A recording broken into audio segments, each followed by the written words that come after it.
I had a mentor that told me this quote not long after the accident happened, and he said, "No matter the outcome, declare it perfect." And, that was something that I had to even teach my parents. Yo, what is up, everybody? My name is Matt Drouin. I am the host of the Go Big Live Real Estate Investors Podcast, the show to listen to or watch if you are a small single-family, multifamily investor that's sick of banging your head against the wall, as mystified as what it takes to scale up and do bigger deals. I am psyched out of my mind today to have a very special guest on, Mr. Joe Rinderknecht. He is founder of Upgrade Partners Capital, which has over $100 million in assets under management, 1,000 plus units, based out of Rigby, Ohio. A little bit about Joe is that along with graduating in 2018 with a BS in finance and minored in real estate and entrepreneurship, Joe is the founder of a 506c nonprofit called Tiny's Tribe that strives to help families who have been in life-changing accidents. And in his free time, Joe enjoys fishing, traveling, and ranching with his wife and 2 children. We are going to go into the mystery as to why Joe always wears a cowboy hat, especially when he goes on podcasts. And also we're going to go into what the heck is a customizable fund. We haven't had a guest on yet where we've gone into that. We've gone on the syndication model, the typical fund structure model. So I'm excited to dive into that, as well as Joe's first big deal, the fire-breathing dragon that maybe he made into a fire-breathing unicorn, or maybe he lost his shirt. Who knows? We'll find out. So, Joe, thanks for coming on the show, man. I appreciate it. Yeah, thanks, Matt. Excited to be here and excited to share the story of why I wear the hat, how we got into real estate, customizable fund, and all the fun we're having right now. So, excellent, man. So let's start the interrogation. You were born, now you're here. What happened in between? Yeah, so I was born small town, Rexburg, Idaho is where I was born. So it's kind of fun because I bounced between Idaho and Utah my entire life, and I grew up ranching. Right, like what's crazy is my last name Rinderknecht in German actually means keeper of the herd. So since the beginning of time, we've been cattle ranchers, right? And my grandpa, my uncles still live on the ranch. And my dad is what you kind of call the black sheep of the family. He got into construction, tried to get into the family business. There was some conflict there, as you can imagine, with trying to work a generational farm and just not getting along with family. So prefer to keep the relationship than business, right? Sometimes. So the ranch is in northern Utah. My dad moved up here when I was young, up here to Rigby, Idaho, and so that's where I started learning, construction. But I would still go and work the ranch every summer, growing up as a kid until after graduation, and so, my dad being a contractor, he had been burned through '08, right? He was a contractor, and so he bought a couple spec houses that he lost his shirt on. And so as I was getting ready to go to college and whatnot, he had instilled an entrepreneurship bug into me as a kid, because we would buy cows and we would feed them and, figure out, the budget to own a cow, to selling it and what the profit would be. And I even had a woodworking business with him that we did.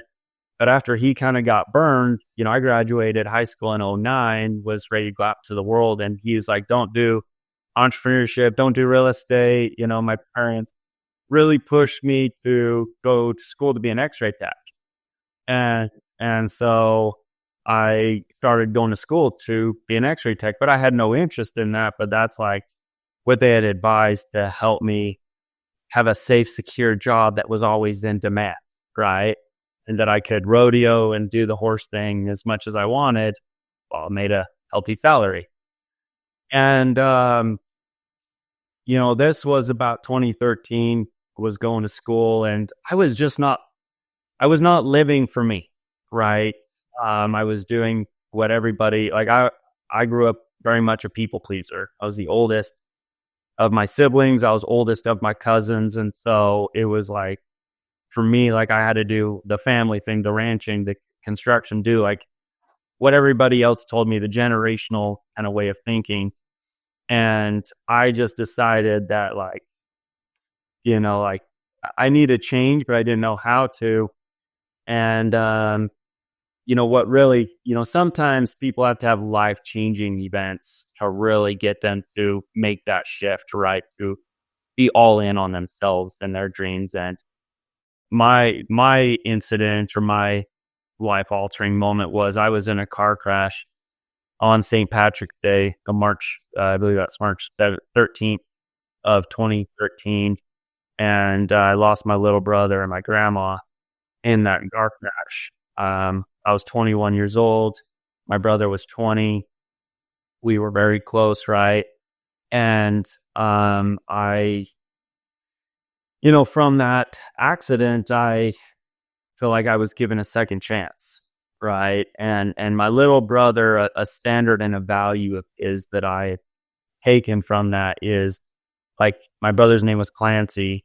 His nickname was Tiny, which is where the my nonprofit Tiny's Tribe comes from. And whenever he had set a goal, for him, he was nothing like me. He's like, screw everybody else and their opinions. He did it unapologetically, right? Like, didn't care anybody's opinions. He just went for it, which is something that I embraced for myself, right? Especially since Clancy gone. And now I feel like I need to live for him in a way, right? I need to live for I've got a different viewpoint now, but that's what helped me keep going. Because I think that people, when they're in similar situations, tragedies like that, like, you can either go down a very deep, dark path, hate God, hate everything in life. And, I know a guy who went down that path and it was like 10 years before he came back. I was, lucky that, I had my brother as an example, and the community really helped too. They came and supported my family financially. And I probably I had lack of sleep because of the amount of people that came over just to make sure I was okay and my family was okay. From that accident, right, I knew it's like, I'm living for myself now. Screw it, everybody else thinks. That's when I started getting into, like, I never went back to another medical class after that. I was going to Utah State. I started going to Utah State through their business school there in Logan, Utah. And they've got a really good business program. So I got into their entrepreneurship. I ended up graduating with a bachelor's in finance, minor in entrepreneurship and real estate. And so that's really where I was like, I failed at a bunch of small businesses. And that's really where I got my start with real estate, was being a bird dog for a mentor at the entrepreneurship program. And in 2015 was about when I started and bought my first duplex in 16. And, kind of the rest is history from there. I've had a lot of unfortunate things happen in my life, and I kind of want to unpack this a little bit because, I think that behind every great founder with any company across the world, there's always sort of this seminal moment, or even like a collection of seminal moments that is like the universe or God kind of like waking you up. And sometimes it's and I had this happen to me just recently with a building we just lost to a fire. It was due to arson. And a lot of times with our human psychology, we try to make sense of the whole thing. And I think that you're going to use up a lot of, spiritual and just emotional energy trying to do that. And I found, and it's very difficult to do this, is to like let go of that and just say like, it will be revealed eventually. Because I kind of go back to some Old Testament stuff like the book of Isaiah, where, like God doesn't speak your language.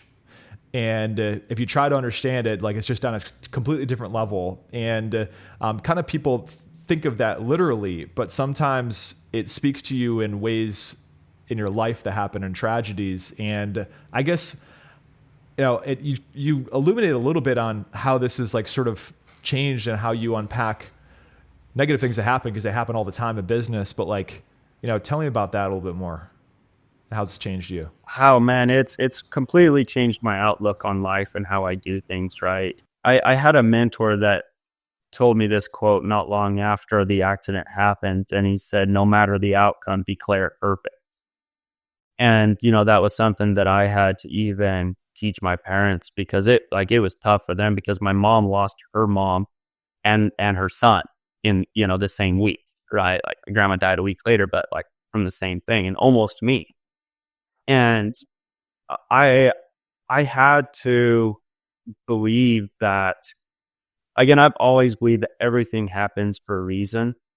And so if we can tap into, okay, what's the reason? What's the learning behind this?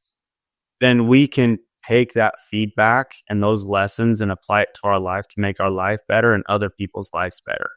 You know, what I have, and I believe that like my brother is doing a good work on the other side, whatever it is that he's doing.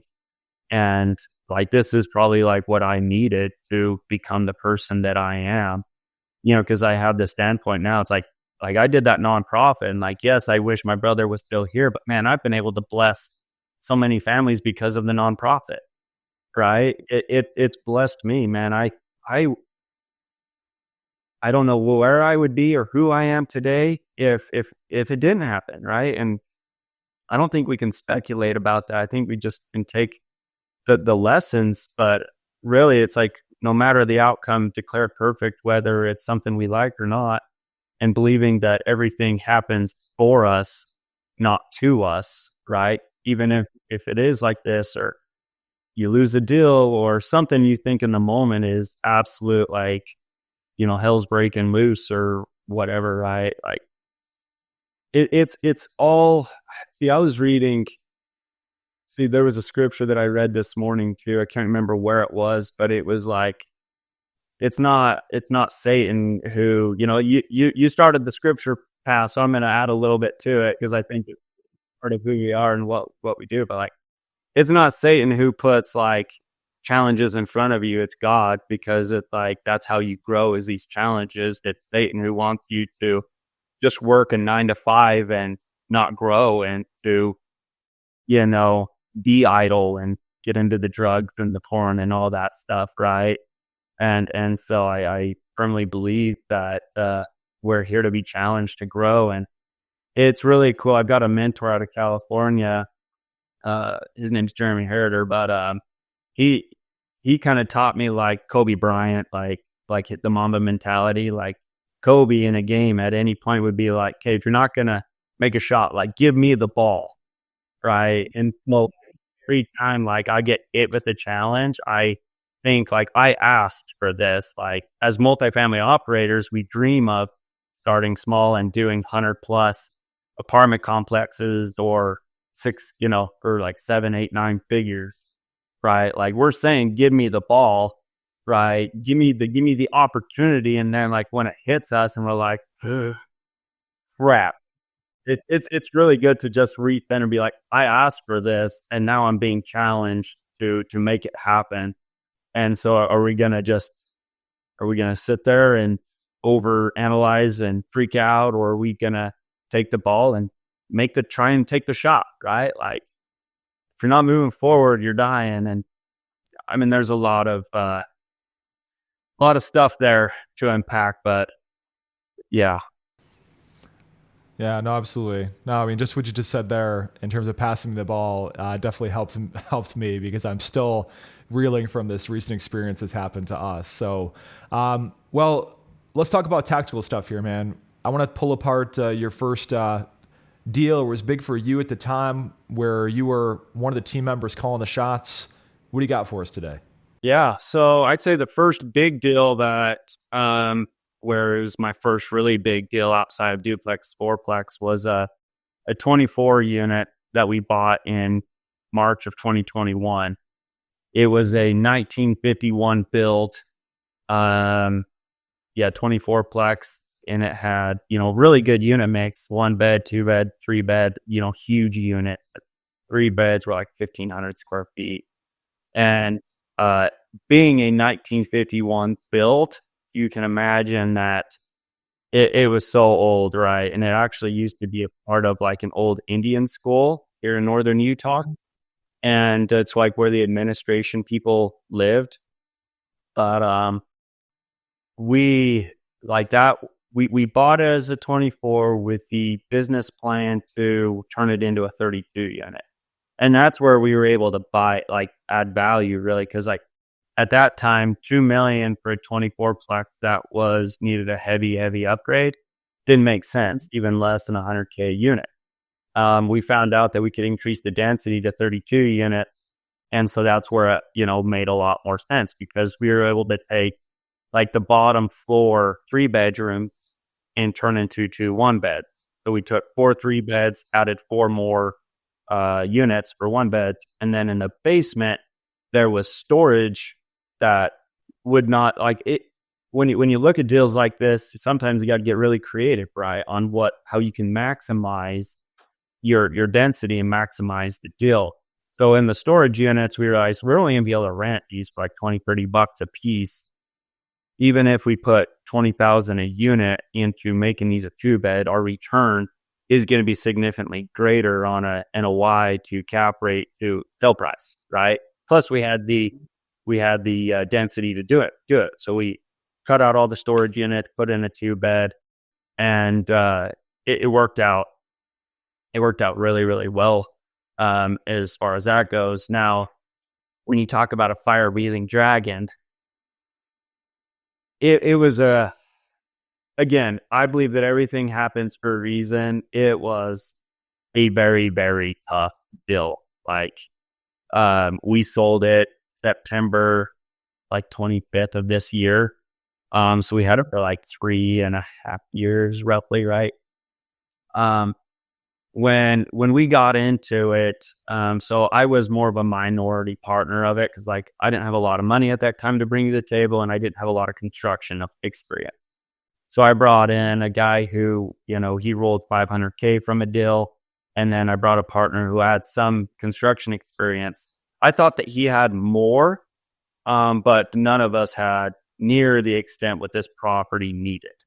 Right? Like that's one of the biggest learnings is like when you get into a heavy upgrade or an upgrade at all, like the partner that's managing that construction has to have already done the same extent of renovations, or else like construction and like right now, construction and debt are the biggest variables to kill a deal. Right. And so construction is what killed us for multiple reasons. We brought on a contractor who she was a lot smaller and told us that she could take on more units than she actually could. And so we vacated, there was 2 buildings, and like we vacated more units than we ever needed to, which killed, like we were 100% vacant at one point, right? About a year, right? Because we went in and did an entirely new upgrade, new electrical, new plumbing, roofs and windows, and new main line, new parking lot. Like at the end of the day, we were only planning our renovation budget to be about 40,000 a unit. We ended at 100,000 a unit in renovations, right? And so I think, this was, unfortunately, it wasn't a unicorn. When we sold, I think we feel like in a way that we won selling this year. We were able to give investors 100% return of capital back, plus only about a 4 or 5% return. But like there's guys who are only giving 60% back, or there's some, deals in Texas that 100% of the capital was just down the drain, right? So in that, looking at it from that point of view, we feel like we won. The part that I think is character building for me is like I live 30 minutes from the property. I have construction experience. And so for 2 years, I was spending 3, 4, 5 days a week at the property, swinging the hammer, working with subcontractors. The partner who had construction experience, like he was there often too. Like we would pull all-nighters, right? To get things done, to get C of O. and the deal was dying, but like our grit and getting hands on was what saved the deal, right? And this could be a perfect segue, Matt, into the customizable fund, because if you can think about it, like I had zero bandwidth or capacity to do another active deal, to be an asset manager, to do any of that, right? And although I did a wholesale at 24 plex in that period to bring some income, like we were literally working there 3 to 5 days a week. I didn't have a day job. I had no other income coming in. So that's when we got into the fund structure, because we could go and raise capital from investors and invest in guys who have hundreds of millions to billions in AUM with a proven track record that we could deploy capital passively and make money in that capacity. Yeah. So let's back up a little bit, because I always like to talk about, there's the three elements, right, to a deal or a successful deal. There's the capital component, the deal flow component, and the expertise or experience component, right? So, I mean, you said you were doing some like duplexes and maybe some quadplexes and that sort of thing. Like, what was like the moment, like who gave you the permission to go and take down a 20 some odd unit deal? Like, what was like, why? Because most people just like get stuck in the track of, well, if I want to create such and such amount of income, then I have to just buy more duplexes. Like, kind of tell me about like what was that transition like? Yeah, great question. So, yep, from 2016 to 2018, I had just done duplex, fourplex, kind of flipping and also buy and hold. I actually remember the exact place that I was in. So from 2015 to 2018, I drove semi, right? Like I'd always been in the labor industry, till 2018. And like I was driving semi for my in-laws while I was going to college. It was crazy. Full-time job, going to college, 6-month-old kid, trying to get into real estate, even deeper. Like I think a lot of new people can relate to this, because they're like, I've got 2 jobs, full family, full college, what have you. Like I remember I was on a call with a kid, because like I had started a real estate club at my university, because I wanted to learn real estate and nobody else was doing it. So I started it. And there was a kid I was on the phone with who was one of my officers. He's like, hey, my dad just actually bought this like 150 unit apartment complex. And I'm like, wait, what? I'm like, who are you and who's your dad to buy 150 unit? Because like I always thought like institutional, or like who we now know as institutional, like really rich people only bought apartment complex. He's like, yeah, I mean, like you just got to raise the money and know how to do it. And I was driving a semi, hauling cardboard in the middle of Salt Lake, and I remember I was driving by a Chuck E. Cheese. Like it's embedded in my memory. And at that moment he said that, I was like, I'm gonna buy apartment complexes, right? Like if he can do it, I can do it, and I'm gonna figure it out. And so that was probably like 2016, 2017 that I had that call. And so that helped me like get out of the mindset of, oh, I can only do duplex, fourplex, because I'd never done anything bigger. And then in 2018 is when I was like, okay, I need to get out of this and get into much bigger stuff.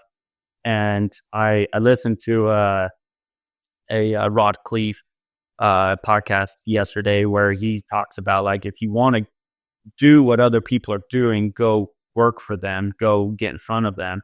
And so like that's what I did, is I went and worked for I was actually under contract to buy a 44 unit, which was way bigger than I ever thought I would do.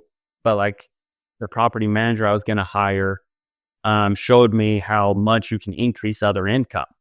And I was like, like blown away at how much you could do with apartments versus, just smaller apartments. And so I was like, listen, Scott, like I didn't end up getting the deal, of course, but that's not, you should see my first OM. Like it'd be fun to show in the show notes my first OM. Just like, it doesn't have to be perfect. It was so it makes sense looking back now why I didn't get the deal rate. anyways, I was like, Scott, I need to learn this. He's like, okay, cool. We actually have this LIHTC property, 80 unit LIHTC property that hasn't had a manager there for 2 weeks. And when I got there, had no property management experience, no LIHTC experience. And it was like 20% vacant, high delinquency. I didn't know that there was like crime and drugs and cockroaches in Utah until I went to this property. Right. So if you want to talk about an education, right, like that was better than college. And within 8 months, we had that property restabilized, got rid of a lot of the cockroaches, a lot of the crime. Like I think on the call I told you about, we did a sting operation on my maintenance guy because he was doing meth and dealing meth out of our maintenance room.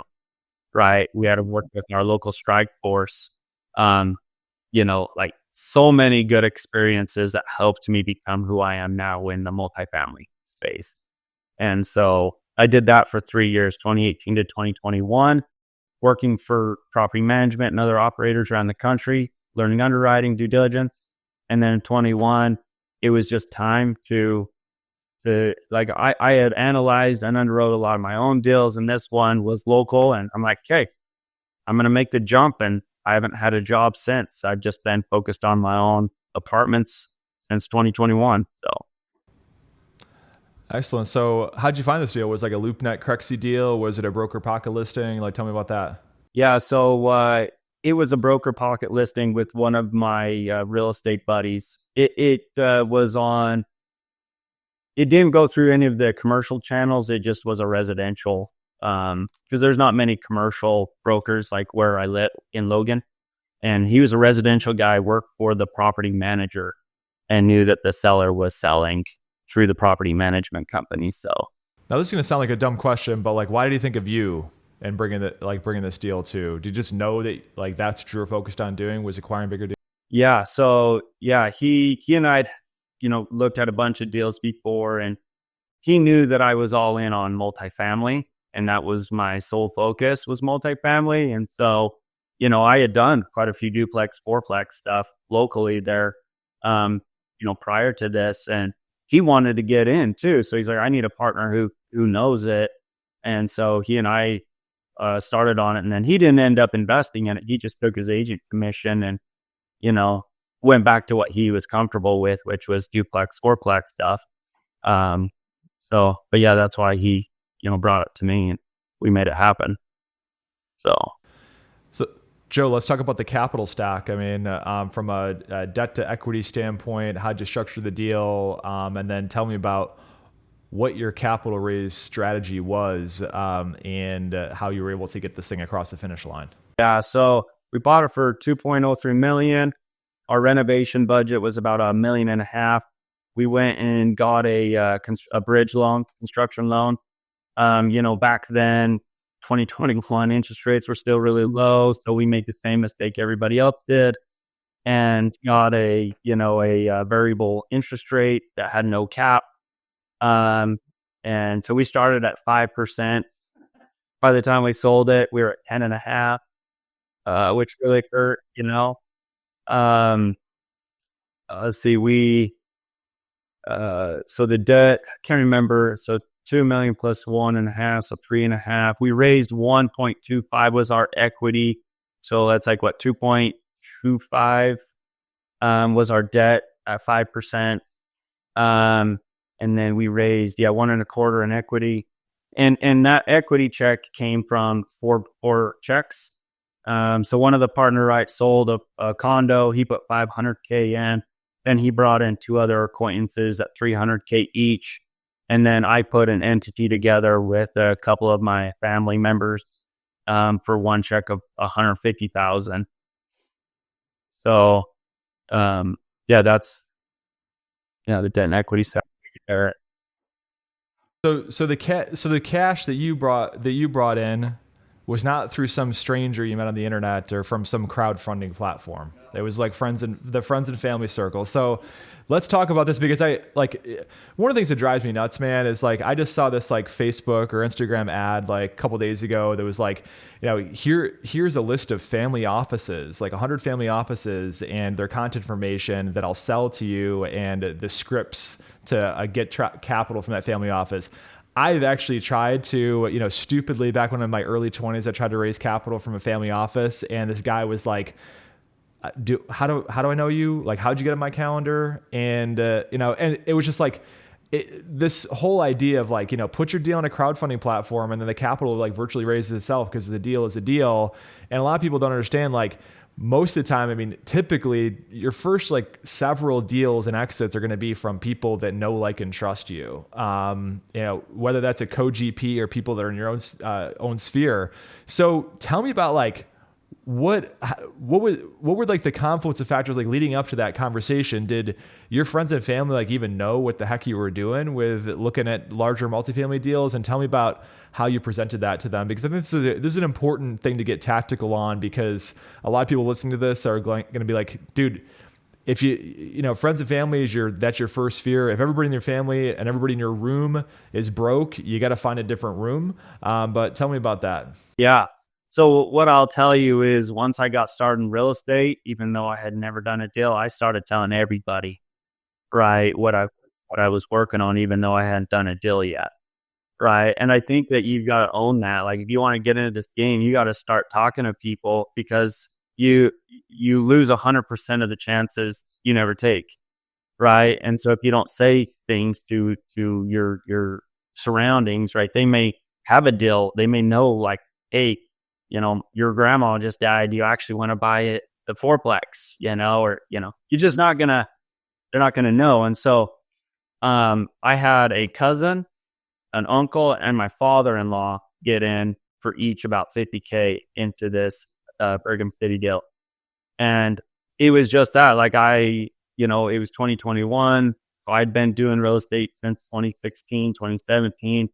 And I'd showed them a bunch of deals that I was working on even before they deployed, right? It's building that, even though they knew me and they liked me and trusted me, like I had never done a deal before. So it took a couple years of like showing them what I was doing and showing a track record of being successful on some of these smaller deals, right? Like my cousin, I had done a bunch of like, he's a high income, I guess a relatively high income blue collar W2 guy. And I would do hard money stuff with him, right? Just like 12%, and so, and then my father-in-law, I was like, I guess the short of the long is, they had known for a couple years already that I was doing this stuff, and that I will, and so when it came to like, hey, I've got this deal, I'm actually looking to raise money, because before we were either doing hard money or our own money on duplex, fourplex. You don't need that much money. So usually just have like one private lender and get it done. And so when we got into this, then I was like, and so they knew, liked, and trusted me for deals that I had done. And I'd been talking to them quite a while about it. And it was easier for them to jump in, especially after they saw the deal and it was local, that they could go and touch it and look at it, right? They're all within 20 minutes of the property, so those were all factors in the deal. And, what I can say too is that even though the deal kind of went bad, like luckily, like my cousin will invest with me again. My father-in-law rolled his money from that deal into a Montana deal that I bought just days after this one sold. Right. Just because like it's education and communication, man. Right. I'm telling them, like, I think that's the biggest thing is communication of what's happening, what's going on. And, doing that can really help build that reputation. And, that's how you get people to come back and invest with you, even though we may have lost, and luckily there's no hard feeling, right? That was the biggest thing I was worried about. Like, I even gave some of my money I got back to them to just make sure they go, right? not about to let them lose money. Yeah, no, absolutely. I mean, I'd still mark that as a win, man, because like you bought kind of at the worst time. You had like one of like, just a perfect storm of just crap like that happened. And I have colleagues that completely wiped out all the LP equity. And also to add insult to injury, they did aggressive cost segs on these deals. And not only did they lose all their equity, they have a tax bill due to the IRS. So I think that I would definitely count that as a win. And I agree, man. Like, I think that you're, sharing your losses and your learnings from those losses to your sphere. When things go sideways, I think like, that's the one thing that I ask investors all the time, because I mean, I passively participate in some deals too. And I always ask them, is like, what are some of the biggest mistakes you made and how did you overcome them? And I've heard the answer to that question of like, well, you know what, to think of it, like we've never really made a mistake before. I'm just like, okay, thank you very much, and I move on. So I know we're running out of time here, man. You've been generous with it. Let's talk about, define to me the customizable fund, because, for those people who are listening who aren't familiar with, these different types of like, things that sound exotic, like, your typical syndication model, syndicator gets a deal under contract. They have to raise on a per deal basis from investors. Advantage of that is that the investors know what they're investing in. Fund model can be done in, various different ways. You could actually have a deal that you're raising for that gets entered into the fund, and then you enter subsequent deals after that as you raise into the, putting it into the fund. What is a customizable fund, man? Tell me about that. Yeah. So we know the syndication model, one deal, when you invest in syndication, one sponsor, one demographic, one set of returns, right? Like, and then you're usually done, right? Unless they have other subsequent deals after that. The fund model in its traditional form is they're typically a blind pool fund, where if you're to say, hey, Joe, I invest 200K, you'd be investing in a thesis, right? The thesis could be, we're going to go buy 1980s and newer vintage deals in, the Sunbelt states, 5-year holds, whatever that may be. But you don't get to pick and choose the deals that you invest in, right? You're investing in a portfolio where your risk and return is hedged or averaged against that full portfolio, right? So the customizable fund model is where you can essentially raise capital through a thesis, right? So like our thesis is still 1980s and newer, multifamily. Most of the deals we've done have been like Texas, Ohio, but now we're focusing on buying our own deals, Montana, Idaho, Utah. And so like they can invest, they can, sign the subscription docs, all that fun stuff, knowing that like, hey, we're going to buy in these states and this kind of asset. So we raise money like a fund, we deploy like a syndication. So when I say like the deal that I'm under contract on right now is an 80 unit, 10-year hold, cash flow day one, property level deal where it's very illiquid, right? Where your money's tied up for 10 years, right? I come, if they Matt, we got this deal. Do you want in on it? You'd be like, sure. So you get to pick, you get to self-diversify your portfolio within the fund. Say, yes, I like that deal. Let me throw 100K into that, right? So you're self-diversifying your portfolio. You still get to pick and choose the deals that you do, right? And then say like the Montana deal that we did September 30th, we closed on it, was a full pref equity raise, right? We did a 12 pref, 10% current pay, 2% accrued pay, 2 to 3 year holds, which gave investors, like hard money like rate with short-term horizon to give them that short-term liquidity. Right.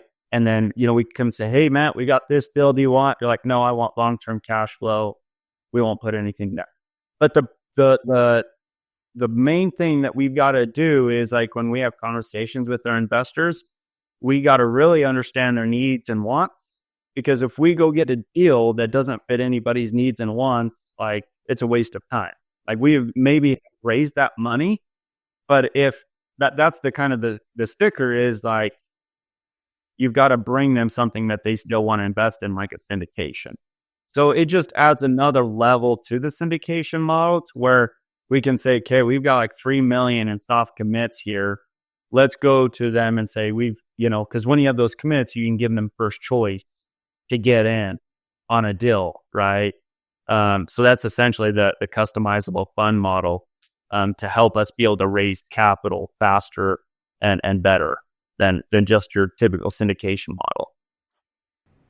Absolutely. So before we have you give how our listeners can get in touch with you and learn more about UPC, I want to get into words of advice for our target audience out there that are smaller investors that want to scale into doing bigger deals. Like, what's your advice for them of action that can take today, this week, this month, in order to position themselves into landing that next larger deal? Yeah, I've got 3 things. 1, it's mindset, man.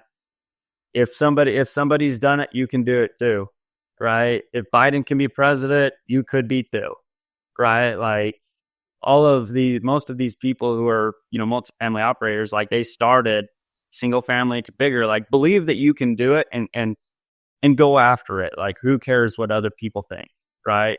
The second practical action that you can take from that is, I believe there's 5 things that you need to do every deal. You need time to go out and find the deal, just time, right? Time is the greatest asset that we have. Second is knowledge to do the deal. Third is relationships. Fourth, credit or credibility, and money. Figure out 1 or 2 of those 5 things that you're strong. If you've got time to go out and knock doors, cold call, right? Find somebody that has the money, the credit, the relationship, right? If you have the money and the credit and you have, your high income W-2, you want to get in the game, you have money and your credit, go find the guys who have the time, the knowledge, and their relationship and build a partnership there. I don't believe that real estate is a self-made business. It's a team-made business. So build your team. Find the 1 or 2 things. You don't have to have all 5 of them. You don't have to have millions of dollars in your pocket. Find the guy that does, right? And the third thing is, go find somebody who's doing what you want to do, and go add value to them. From property management, I only made $24,000 a year at that LIHTC property. Like, what's that going to do for me in the grand scheme of things? Nothing. But the education that I got was better than my college education, right? So be willing to, and I think a 4th tag along to that is have a long-term vision. Like, to my wife's dismay sometimes, like, I'm always thinking 10, 20, 30 years down the road versus, like, because it would have been so easy on this Utah deal to just say, screw it, fire sell it, we're done. Instead of grinding it out 3, 4, 5 days a week, sometimes not being home for multiple days because I'm working, right? I would say to really focus on that long-term vision and go find somebody that you can add value to and help them achieve their goals. And in return, they'll help you. Absolutely, man. So how do our listeners learn more about UPC? Yeah, so you can find us on Instagram. Find me, Joe Rinderknecht, or I believe my, what do you call it? Just who I am on Instagram is like @Joe_Mr. MMP. And then Upgrade Partners Capital is on there, Facebook, LinkedIn, and then you can email me too. You want me to give my email real quick as well? Yeah, absolutely. Yeah. And Mason will put in the show notes. Cool. Yeah, it's just joe@upcfund.com. Excellent, man. Well, thank you so much for being generous with your time, and I'll catch you real quick in the green room. Thanks so much for being here, and we'll talk soon. Yeah, you will. Thank you, Matt.